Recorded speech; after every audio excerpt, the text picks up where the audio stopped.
This is a story about the political process, about gun owners being shot in the back by gun manufacturers. But it's also a story about the connection to the other prohibition, the war on drugs. The war on drugs is turning into a literal war on our streets, just as we've seen in other countries like Mexico.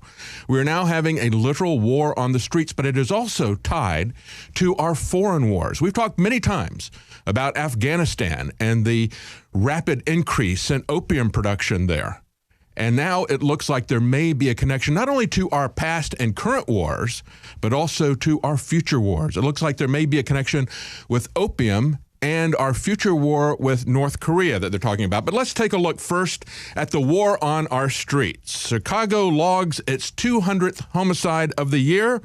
As they say in the Chicago Tribune, the people who are victims of this says it has to stop, but it isn't going to stop, and we'll tell you why. The city reached this grim milestone of 200 casualties just 4 days later than last year, which was the most violent in decades. And as of Monday, at least 1,114 people have been shot in Chicago this year, compared with 1,239 this time last year, according to the Chicago Tribune. Now, I've talked about this last week. There's an article from the New American. John Lott points out that half of all U.S. murders happen in only 2% of the counties in the United States. And guess which 2% those are? It's not the places where people own the most guns. It's the places where you have the most gun control. It does exactly the opposite, and we know that. We've seen that many times. In 2014, the latest year for which they have data available, half of all murders in the U.S. took place in only 63 U.S. counties. That's 2% of the counties in the country. 2/3 of all murder last year happened in only 157 counties. That's just 5%. Anti-gun politicians, as he points out in the New American article, often use the United States' overall violent crime rates as an excuse to impose more gun laws on the populace. But when you look at the worst 5% of U.S. counties and you remove them from the equation, the nation's overall murder rate drops from 4.4 per 100,000, from 4.4 to 2.5. Drops almost in half. He also noted further in the study that it's the urban areas that have low gun ownership among the citizenry. They experience much higher murder rates, while so much of the country that has very high gun ownership rates has zero murders. And he concludes, murder isn't a nationwide problem. It's a problem in a very small set of urban areas. Now, we're talking about Chicago, of course, but doesn't even have the highest homicide rate. Actually, St. Louis has 59 people killed by guns per 100,000 population. In Chicago, it's 27. So St. Louis is almost double the rate. And there's other cities that are much higher than Chicago in terms of a rate. Baltimore, Detroit, New Orleans, Newark. They're at 55 to 33 respectively. And so we know what happens with this. We know that there is a correlation between gun ownership and crime, violent crime and murder. And that correlation is an inverse correlation. The more private citizens own guns, the less crime you have. It just works out that way. Nevertheless, as we see what's happening in Chicago, it's really focused around the gangs. And that's where the war on drugs comes into play. And it's stepping up to a new level. As we saw today on the Drudge Report, there are several articles. Wall Street Journal is saying the Chicago police are warning officers of assault-style weapons threat. And, of course, assault-style weapons, that just means anything that looks scary to them. But they're also looking at armor-piercing ammunition that could be used that would pierce body armor. And here's the situation with Chicago. The problem in Chicago is not just that you've got people shooting each other. It's like gangs are shooting each other. It's the most gang-infested city in the United States. They have 60 gangs just in Chicago alone. About 100,000 people are members of those gangs. 61% of the homicides in 2011 were from gang members. 80% of the violent crime was from gang members. So they're warning people about what's going on with that. And yet, at the same time, we see that Chicago and Illinois in general is one of the strictest places in terms of trying to take guns out of the hands of citizens, even as we see this explosion. There's two types of prohibition, and they really feed on each other in many ways. But I want to go to this first thing I talked about, the fact that gun owners in Illinois have just been shot in the back by gun manufacturers in Illinois.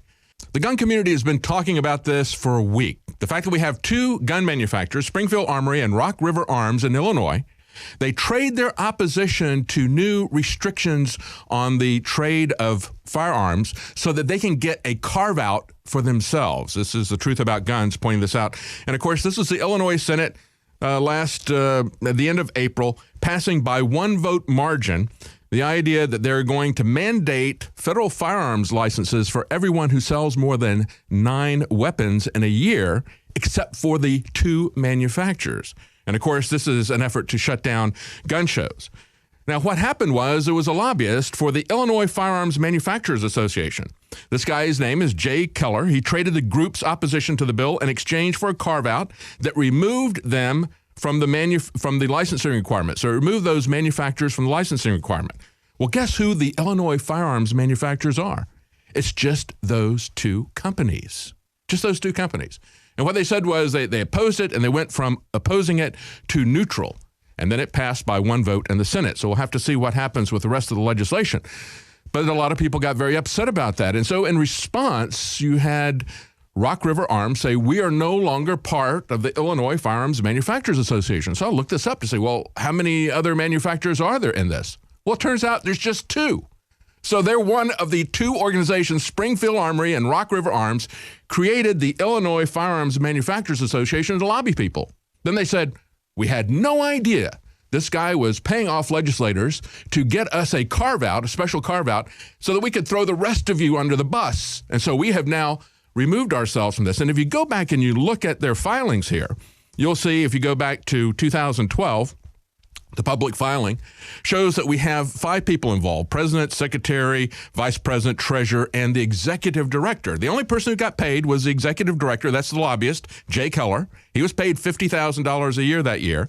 And the other 4 people there, 2 of them are brothers who ran the Springfield Armory. The other 2 are brothers who ran Rock River Arms. One of those brothers has subsequently died. But still, the 2 companies are the sole owners of this organization. They carve out an exemption for themselves. They throw the rest of the people under the bus. And it reminds me of what Vladimir Lenin said. He said, capitalists will sell us the rope that is used to hang them.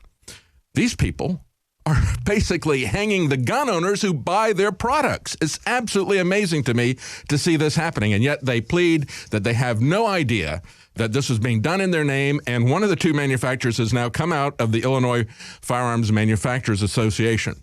But where is this all leading? Of course, we have talked many times about the war on drugs and the connection with the CIA and with our foreign wars in Afghanistan. A good example of this is what happened in Afghanistan, of course. We know that after 9/11, the U.S. moved in and opium production skyrocketed there. The Taliban had been putting it in the crosshairs, and they had reduced it significantly before we went in there. After we went in, we saw it went from 75% of the world's supply of heroin to 90%. As a matter of fact, if you look at their production level, it was 185 tons of opium under the Taliban, and then it went up to 3,400 tons by 2002, and it's been growing with records ever since then. That is a 17-time increase after we went there. 1,700% increase.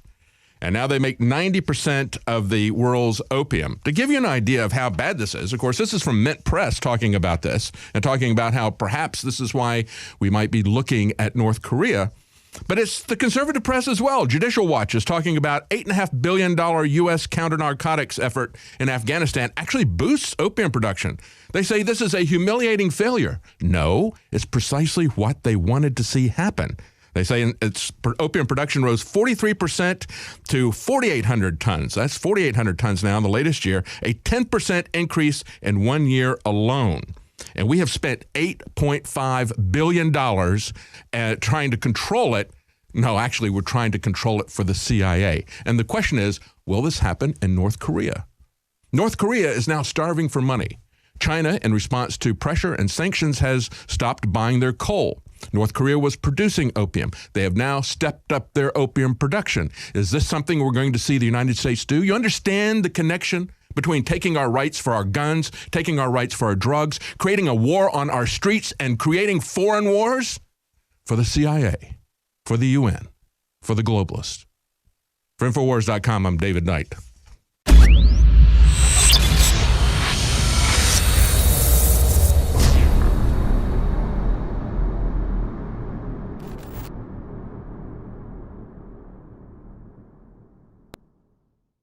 InfoWars has partnered with Defender Body Armor to bring you a new state-of-the-art line of advanced, highly tested body armor from InfoWarsStore.com. Defender Body Armor is certified to protect against all handgun rounds and even armor-piercing FN 5.7 pistol rounds. The secret to Defender Body Armor is its proprietary processing technology that disperses more kinetic energy at a rate higher than any other traditional body armor, using one of the strongest synthetic materials ever created, called ultra-high molecular weight polyethylene. Defender armor is also super compact and lightweight. There's a reason the Department of Defense chose Defender to manufacture their new line of advanced lightweight armor. It works. Defender Body Armor is made right here in America and has received the highest level ballistic resistant certification from an authorized NIJ ballistic laboratory. Defender Body Armor is now available through InfoWarsStore.com, so you can defend yourself, your family, and finance the info war against the globalists all at the same time. A total 360 win.